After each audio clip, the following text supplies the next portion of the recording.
All right, beautiful. Let us begin. This is the 2024 collective transmission.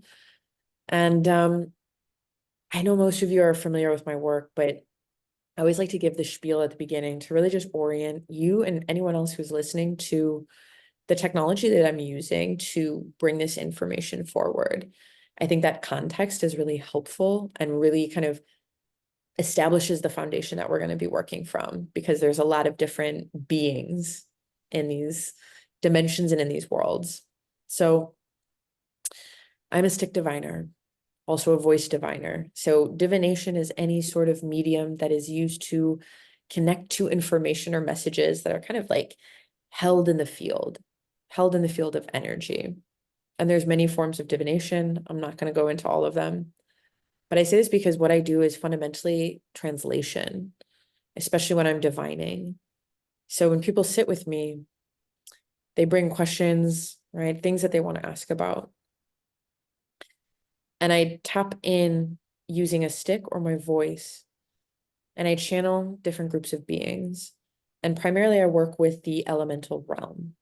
So the elemental realm is the consciousness of this earth and many of the different beings that reside in this earth, right? The tree beings, the water beings, the mountain, different natural entities that also have a consciousness. And that's one of the things I love most about this lineage, is that it is fundamentally about reconnecting us with the intelligence of the earth itself. And that is a very grounding medicine to me. I think it has a lot of potency for us in this time. So there's so much that I could say about the lineage I work with, all of the different, like the technology itself, but I don't want to spend too much time covering that. So if we have any questions at the end, I'm happy to go into them, but there's so much that came through today that I really want to give it its space and do. But what is important to know is that I am working with the ancestors, I'm working with the elementals, and in particular, the beings of the wild and beings of the water. These are two of my like core groups of beings. And they're very wonderful. They're very like expressive. So before we begin, I just want to give thanks to the House of Bakie, my teacher, Mark Bulkley, the House of Tampla, and the teachers of my teacher, Nahile Narcisse Martini and Maladoma Somé. And it is because of their guidance, their willingness, their openness to bring this medicine to the West that we have the ability to work with it and experience it. And I think it is a profound medicine for this moment, and especially for the West. And this lineage is rooted in West Africa, in Burkina Faso.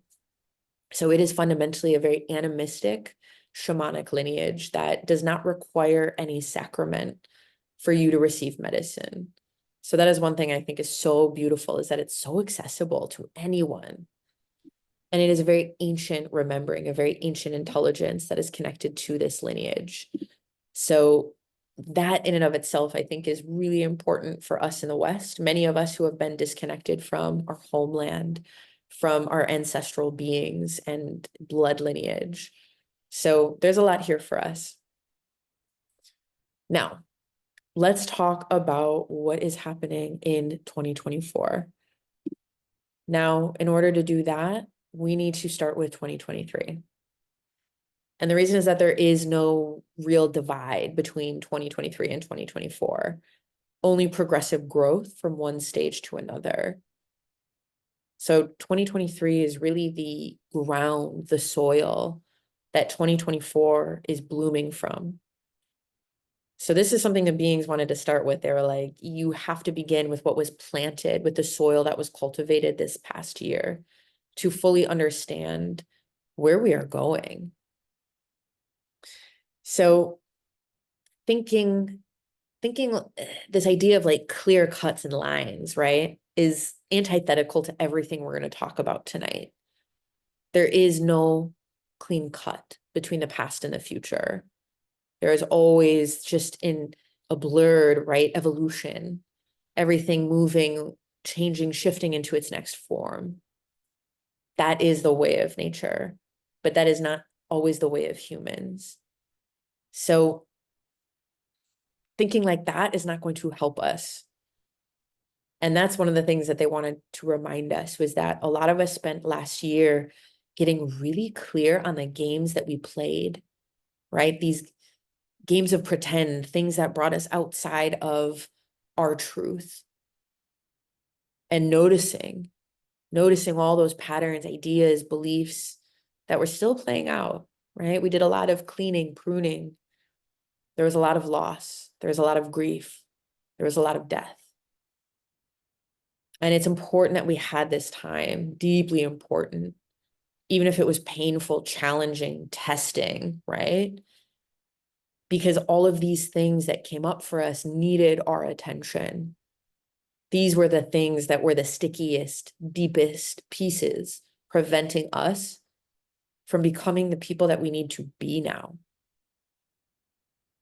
So this year is about, I don't even want to frame it as a game, but it is about playing the game differently now that you have these lessons, now that you have these insights, now that you have learned about yourself on a deeper level. What do you do with them? So I hope everyone brought like a journal or a sheet of paper. You can even like type it in your phone, but I just want you to take a moment right now and let it bubble up. Look at what evolved for you over the past year. What was a significant area of growth? Where did you experience the most teaching, the most challenge? Was it in your relationship? Was it in your career? Was it in your health? Just see, name what you can. And there might be more than one. Because what I noticed for myself is that there was some deep patterns that seemed to kind of span, right? And they were connecting certain areas that I'd always approached independently.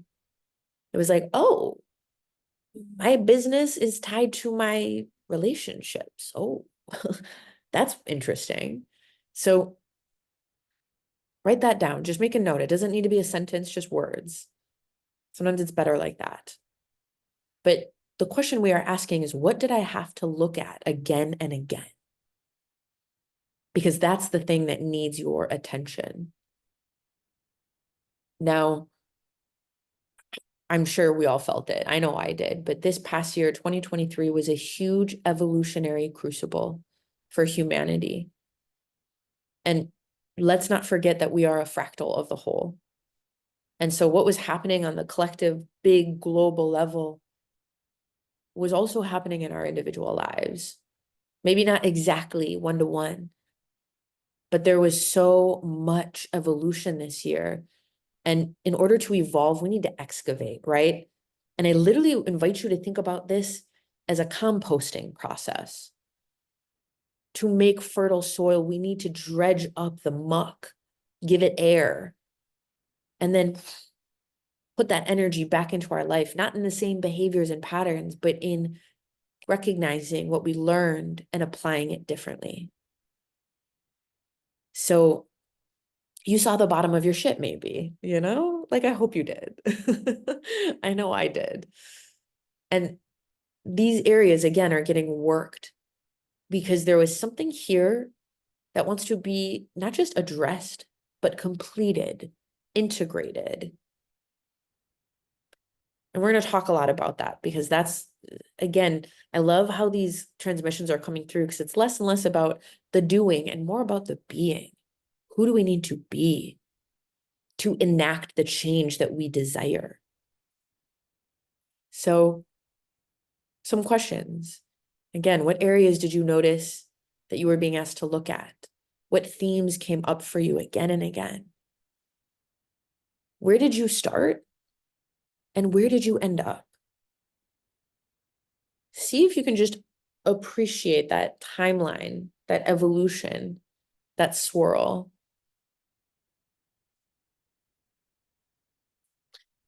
And write down anything else that comes up as you feel into that.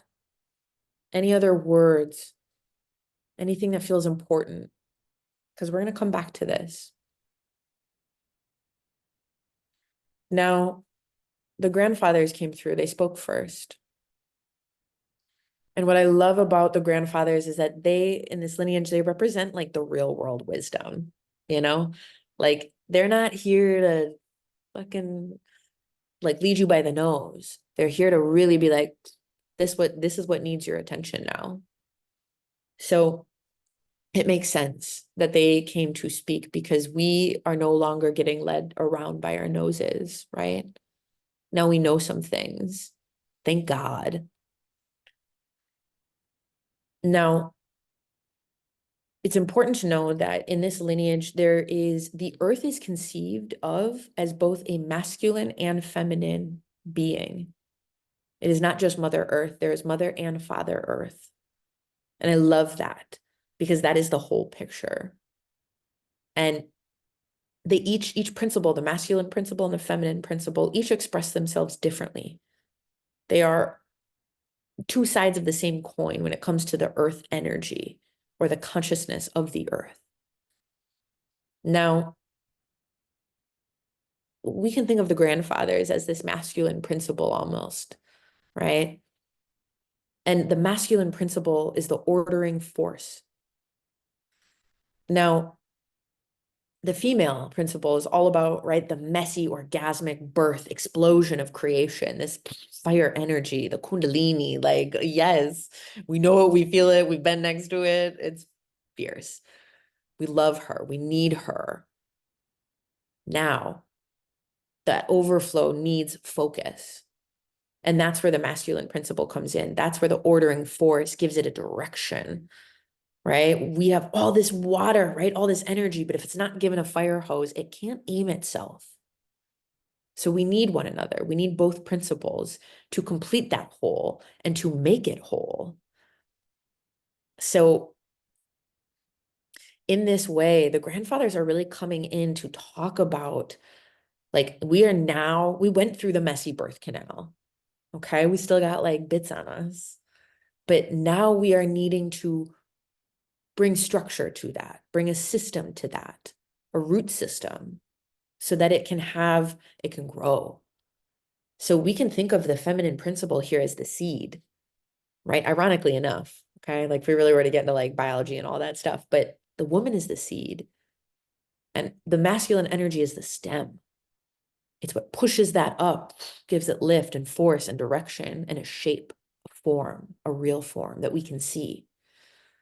So this is some worldly advice for us young pups here. Okay. This is meant to be, I'm going to get kind of big for a minute, but it's meant to be grounding. It's meant to give it shape. But that's part of what we're trying to understand right now, right? As we complete this cycle of 2023, what was it giving shape to? We can better understand 2024, knowing what did we plant here? And what they told me was that 2023 is the year where we really got embodied.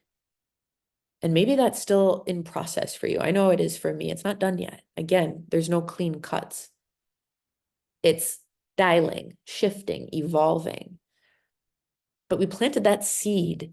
Something was planted last year, something that needed you to get really strong and clear, that needed you to start building that container, right? That structure, that system. But first, we had to compost, right? Think about how a garden grows. First, you toss all the shit out in the garden, let it muck up. Then we rake it back in, let it sink in, and then stuff starts to pop. So we planted this seed and we saw what it needed, the soil to grow. We saw what we had to weed to let these seeds breathe. And I invite you again to notice where that process happened in you, in your life. Where were you weeding a lot? What seeds were you like cupping your hands around? Now, the thing is that, excuse me, consciousness is not theoretical. Okay. We tend to mentalize everything, but we don't grow by reading about things or talking about things or interacting with memes. right? We grow by getting into the dirty, messy meat of it.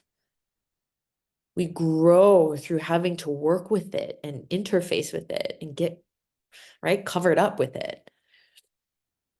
So a lot of what we did this year was that diving in to really pull out, right, both the roots of things, but also the weeds.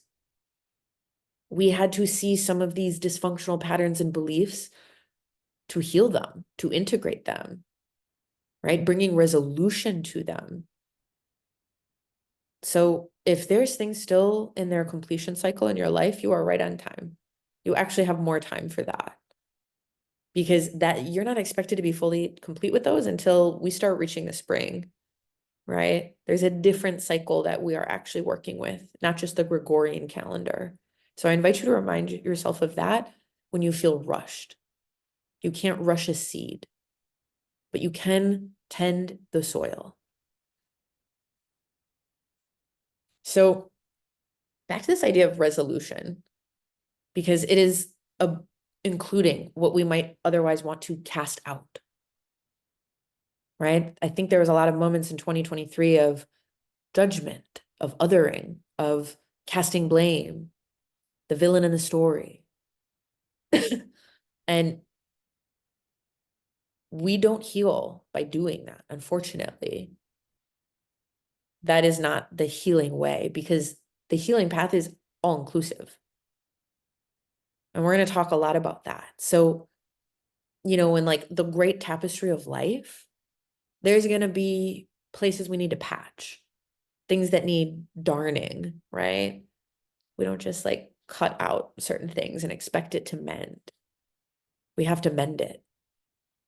So there's a lot here around, we got to see a lot of this mess. And I'm sure it was a little like, whoa, at times, like, nasty. But it is the ability to love that too that brings healing to the whole thing.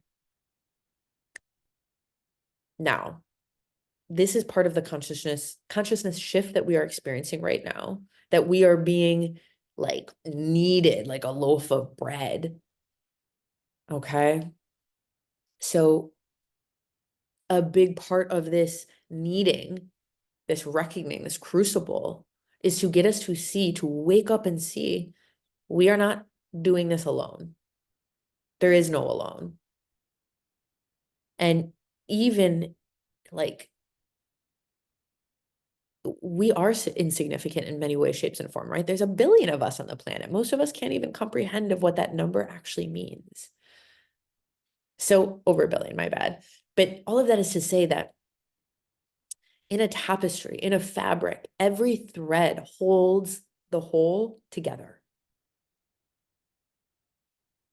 When one thread starts to unravel, right, the rest do too. So it's good that you got to look at what was under the hood of your life, right? At the little like roly-polies in your dirt. Because we needed to make this conscious now.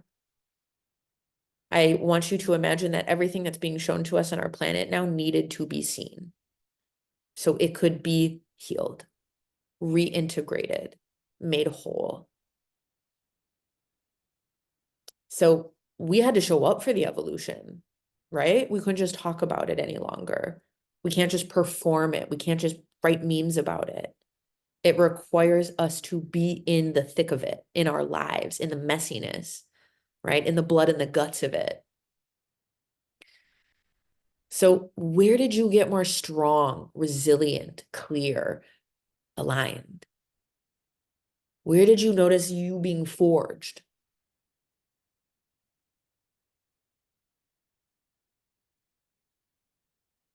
And sometimes,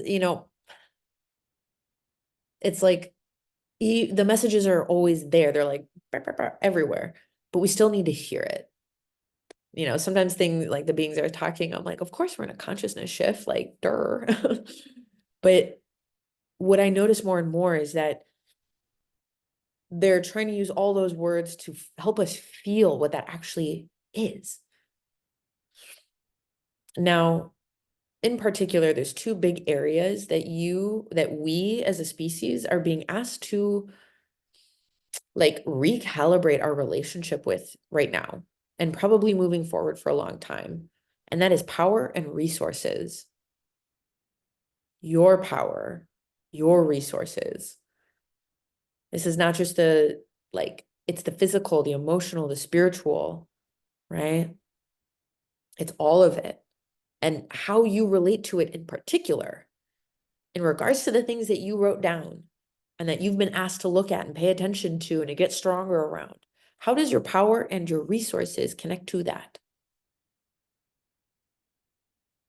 So there's a lot of ways that this could look, but maybe there's something here around establishing agency and autonomy in places in your life where you have felt historically weak or like incapable. Maybe you were really questioning where you belonged or how you contributed, right? Or what you were here to do. Maybe you felt chronically under-resourced, underappreciated, undervalued. Maybe you felt called to serve others in a greater way and step into something that felt momentous. Maybe you're setting new boundaries. Maybe you find yourself making new choices. Are you considering how to resource yourself right now? Or maybe you're thinking about different ways that you might receive support. Like, notice what just automatically comes up that your consciousness is trying to point you to, because this is important. It's important that we pay attention to our power and our resources all year and beyond that. So I want to say that so much of what they're speaking to tonight is a way to literally grow your consciousness, not just metaphorically speaking, but like to extend it. That is expansion. You extend yourself. We'll talk more about that. And, whenever we're faced with the mystery, the I don't know, like we usually resort to one of two strategies. We try something we already know, right? And hope that it works, apply it to this situation, right? Or we try and invent something entirely new that suits this specific purpose, right? We're going to go through like our options. We're going to try and like fix it, right? We're going to try and find a way forward.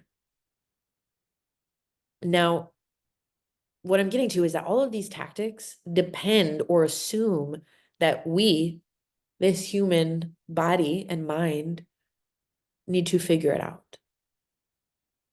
That I am the driving force behind solutions, answers, knowing.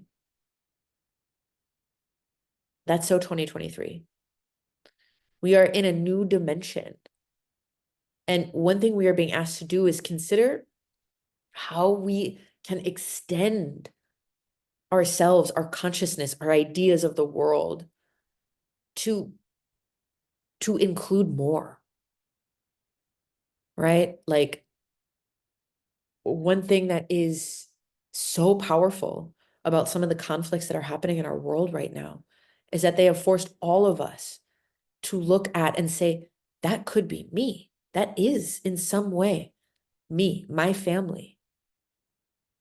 How does my salvation not include them? So we are not just solo operators driving around on the highway of Earth. We are cells in a multidimensional beingness. We are part of a greater self, and we call that planet Earth. So the question being put to you right now is, how can you see the Earth and everything on it as a partner, a collaborator, an ally, a co-creator in everything you do from here on out? And like not theoretically, but literally. Okay. And I don't mean just like, sometimes it's easy to be like, okay, I'll just like, I don't know, get recycled toilet paper. And yes, that's part of it. Please do that. But in your decision making, you are being asked to consider that instead of just yourself, that you are now partnered with another consciousness and operating as a like dual agent. That's what we mean by extend. Like, you are no longer a single-celled organism, right? You are a multidimensional collaborator.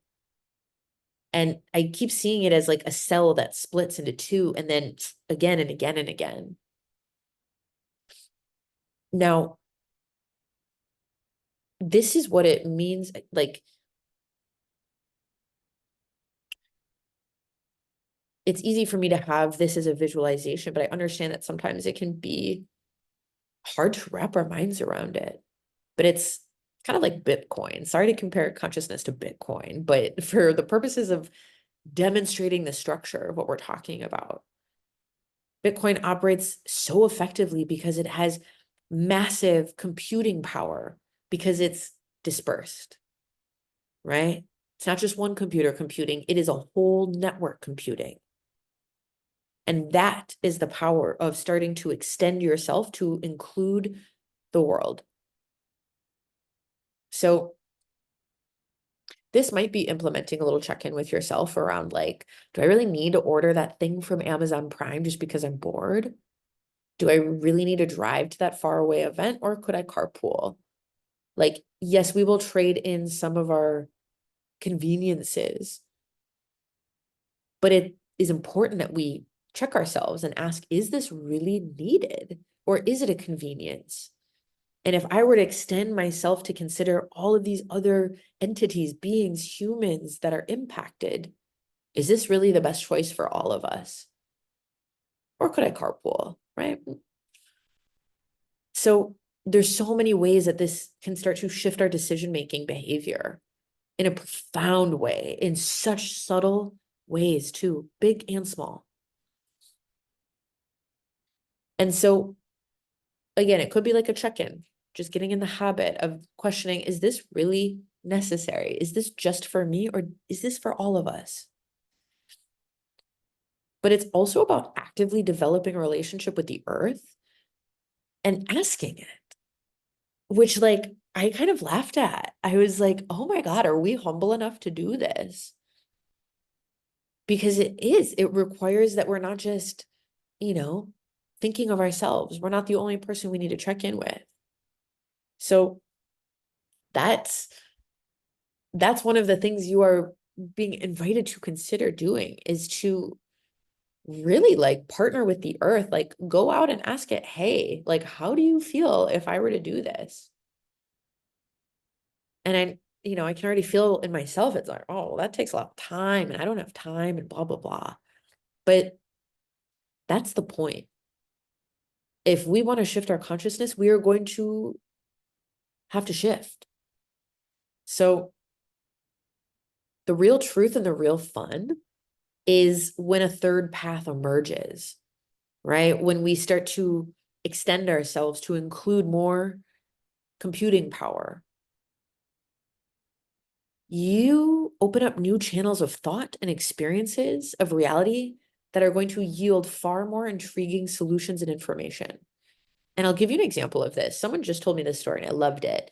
Um, y'all remember those Chilean miners that got stuck in that mine and it caved in, and they were like, it's a 1% chance of getting out, like 60 men trapped like 2 miles down in the earth. It was so, and it was like 60 days that they were in there under the earth, right? And what ended up happening is we open sourced, right? They kind of asked like, hey, we need help. And all these people started to come in with ideas. And if they had just relied upon, like, I don't know, the National Mining Agency to figure it out, or the rescue workers, they might not have gotten there.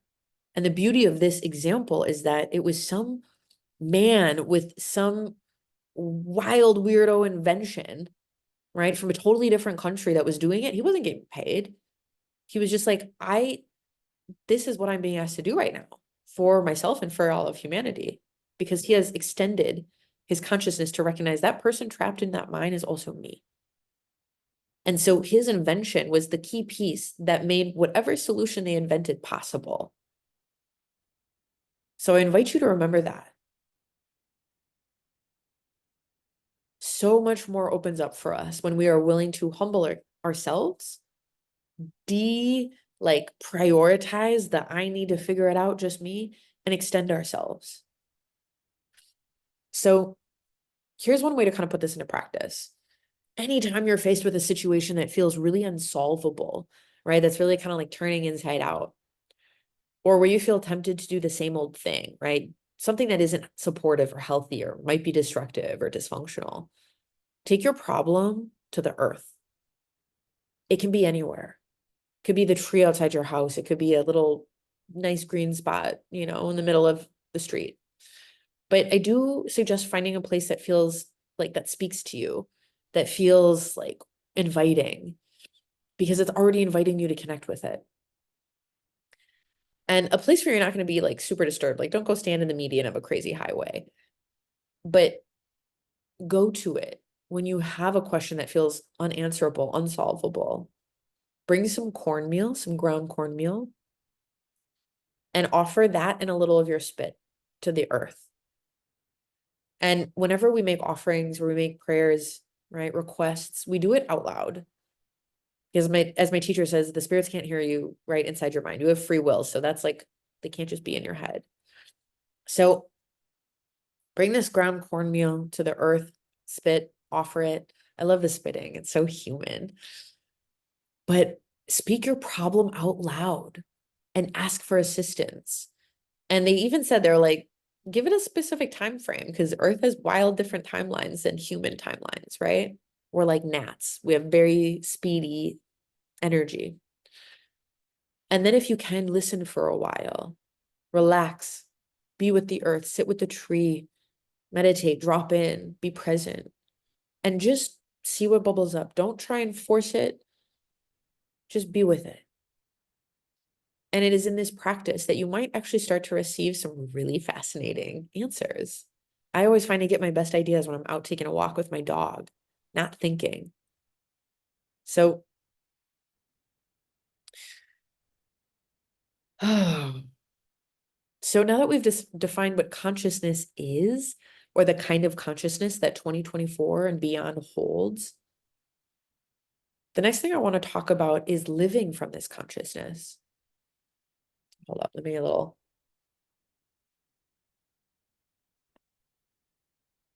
So the next piece, so basically whenever I tap in and I ask, what do the beings want to bring forward? They bring forward different pieces. And these pieces are sticks, stones, shells, bits of what I say just look like forest debris. It doesn't look like much. But each piece represents an archetypal story, a meaning, a message. And from there, that message informs the greater kind of story that comes through. So this piece that was speaking next is a piece about homecoming. And I love that. I really just felt the deep resonance of that word. Like, we've been through so much. It doesn't yet feel complete, I know, and it's not.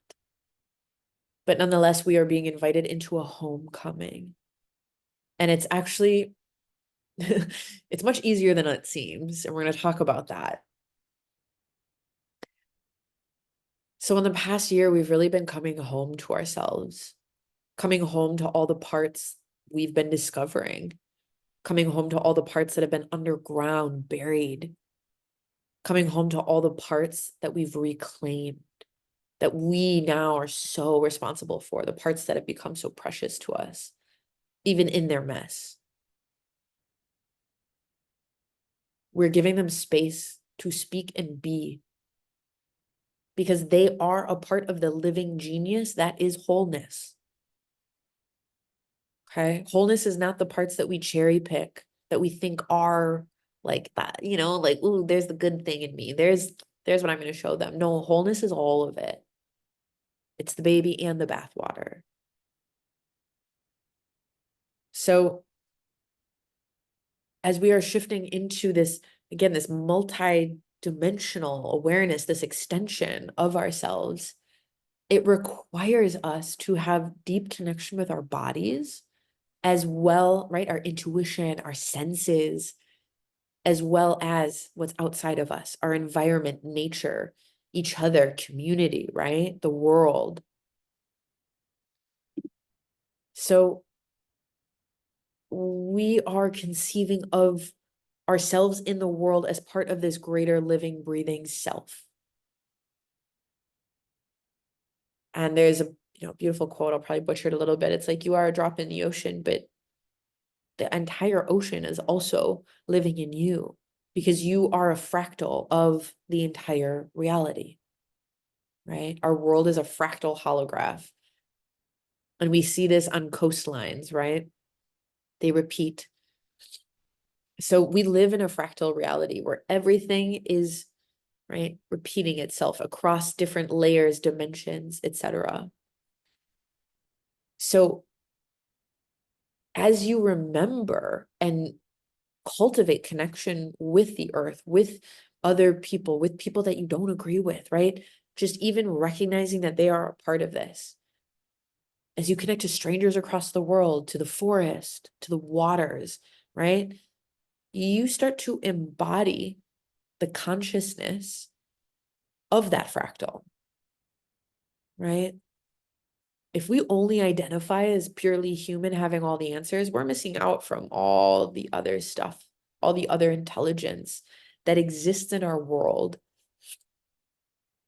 So consciousness is a neural net, right? That's literally one of the ways our brain works, is neural nets. So that's like the best descriptor I have for it. And if you're not sure what a neural net is, definitely Google it. It's a pretty fascinating idea. Now, as we said, this message is about homecoming, but it's also about wholeness. And that seems to be the larger narrative arc of this entire transmission, is that this message is correcting the falsehood that you were ever broken. Because it is that division from which all division springs. I don't know who needs to hear this, but you remain unbroken. And the Course in Miracles is basically this teaching over and over and over again until you remember how to see with the eyes of God, which is the eyes of wholeness. So it is the perspective that needs to be corrected and fixed, not you. Many of us operate with this lens impacting our ability to see ourselves. Not anymore, bitch. That's not the energy of 2024. Because what I need you to remember is this: you don't come towards wholeness, you come from wholeness. And that is a huge distinction. If we are walking towards wholeness, we are coming from the idea that we are broken and need to be fixed. If we are coming from wholeness, anything that stems from us, because it is a fractal of the whole, perpetuates wholeness.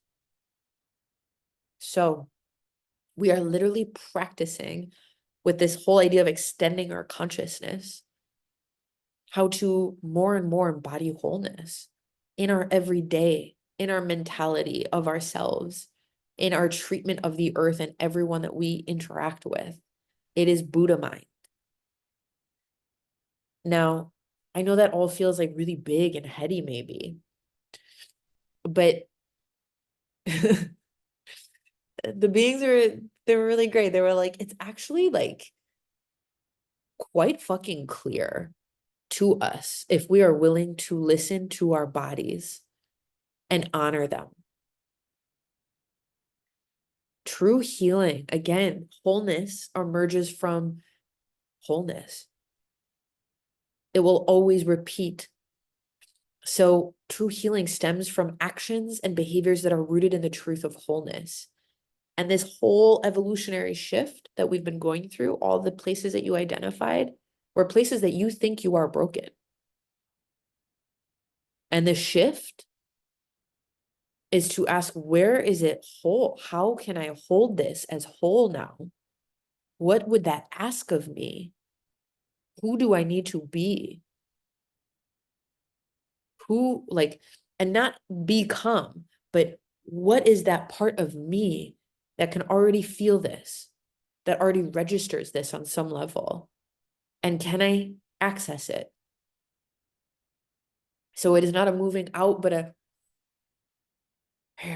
where in me does this already live? And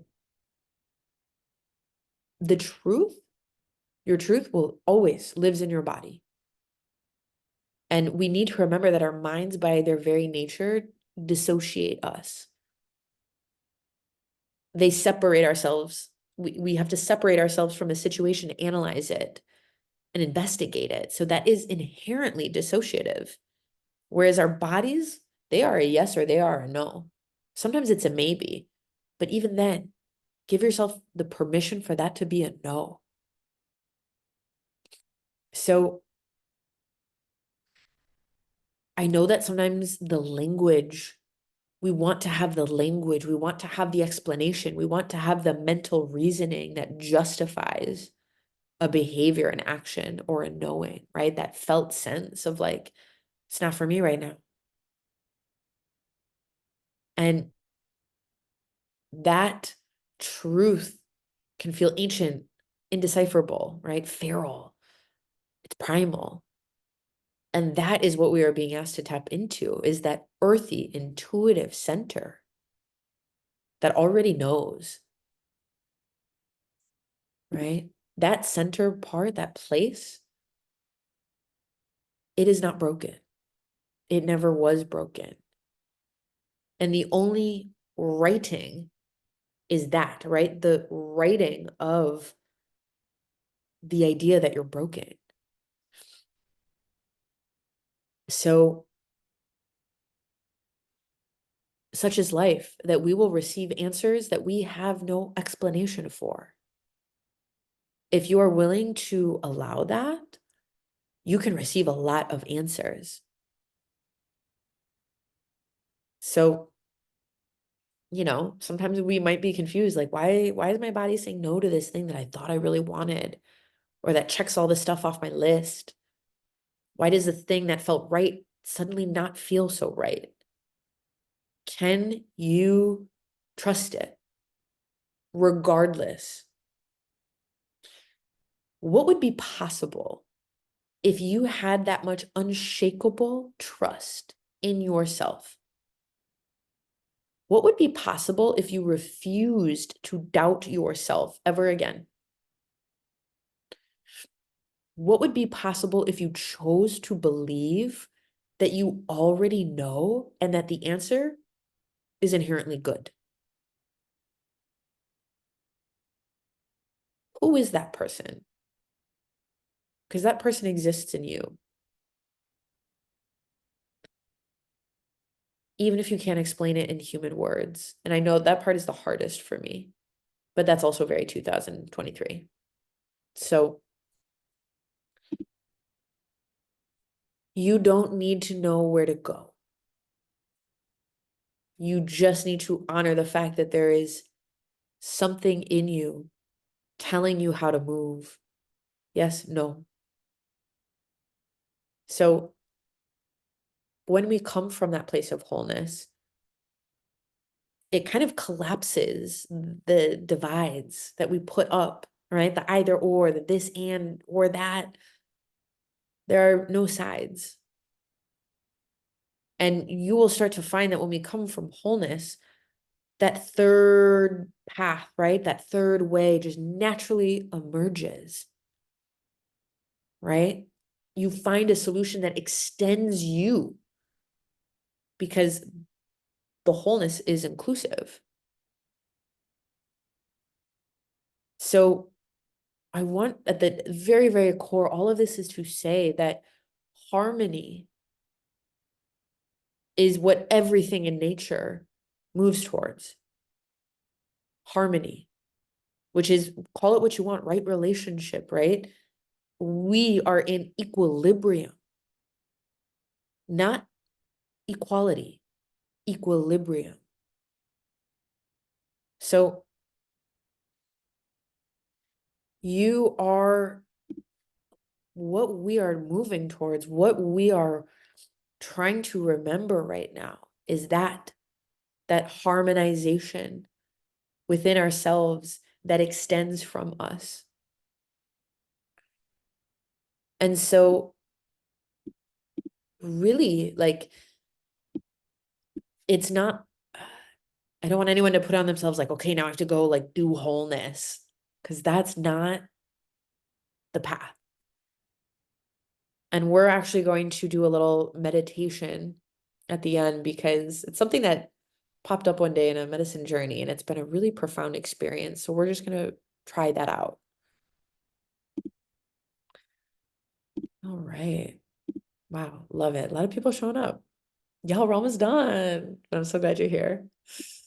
Okay. So this is something for all of us to really sit with. That's the whole point, to let that frequency of wholeness seep back into you and invite yourself into considering what action would come from that? What blooms from that seed? Now, not only does wholeness extend the mind or extend everything, right? Our consciousness, not the mind. And not only does wholeness include, right? So there's a radical acceptance, but wholeness requires, by its very nature, all of us to show up. And I mean, like, all of us, as in all of you, all that lives in you to show up. So you can see that this extension is also first given to us to extend radical acceptance to our parts, to our pieces, in order to call them back in, to truly welcome home any part that feels fragmented from the whole. And the Course in Miracles is a wonderful text. I highly recommend it. It's long, but essentially it is like a whole year of exercises to help you harmonize with that frequency and to unlearn the conditioning around it. And the whole reason that there's like a book this big dedicated to this process is because healing miracles emerge from that place. And you would be amazed at how quickly things can shift when that is the space you're moving from, when that is the frequency you're cultivating in your being. And that's not a denial of the ugly or the sad or the awful. It is the inclusion of it. We don't got time for any more toxic positivity. It's about all of it.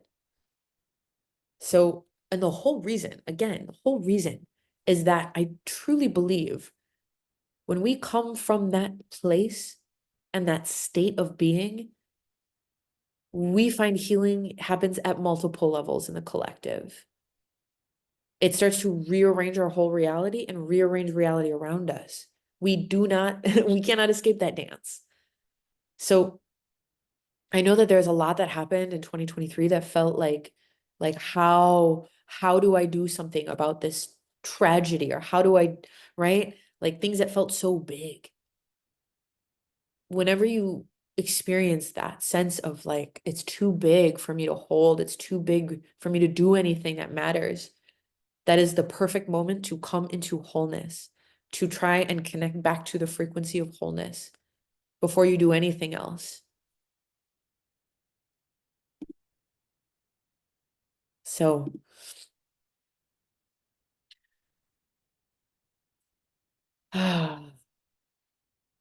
so to kind of start closing this out, the invitation here is to connect to the frequency of wholeness as often as possible, right? We're like reigniting that cellular memory. And then to listen when wholeness speaks through you. Again, letting go of this need to like know the explanation or the reason, or how do I even know that? The answer has emerged from the conditions of harmony, which means the answer is always available if we are willing to harmonize with what's here. So that's a powerful like reality hack. All right. You are not responsible for fixing it all by yourself. That's the last thing I want to say. And again, when we're thinking about extending our consciousness to include all of these other things we might not normally include, the earth, other people, right? Strangers around the world, forests, trees, bugs. We connect ourselves to the supercomputer consciousness of all of reality. So we're going to close this transmission. I'll turn off the recording so it's not recording us doing this. But we're going to close this transmission before we move into the Q&A by exploring connecting to this frequency together. And this came up for me. I was at a wonderful like medicine journey that a friend was hosting. At one point, I found myself in the bathroom with some wonderful women. I didn't know them. I just had used the bathroom, but we ended up trying this out just to like practice. I was like, what if we just all connected to this frequency right now? Like it just the idea bubbled up in me. And so we did. And it was such a palpably profound felt sense.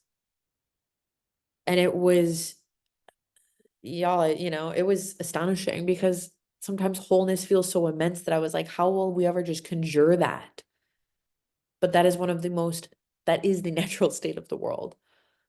So we tune ourselves to this note, right? In the same way that like someone would tune their instrument to the note C.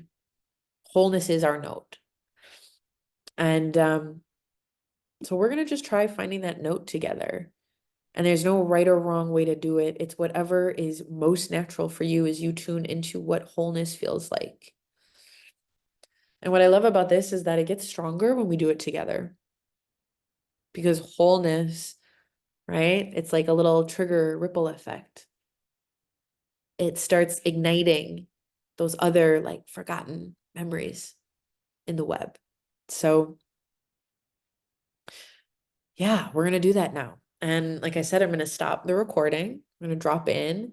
And before we won't just drop in, I'll leave space if anyone has any questions. And then we'll move into a Q&A. Amazing. All right, y'all. Thank you so much for listening. And let's stop that.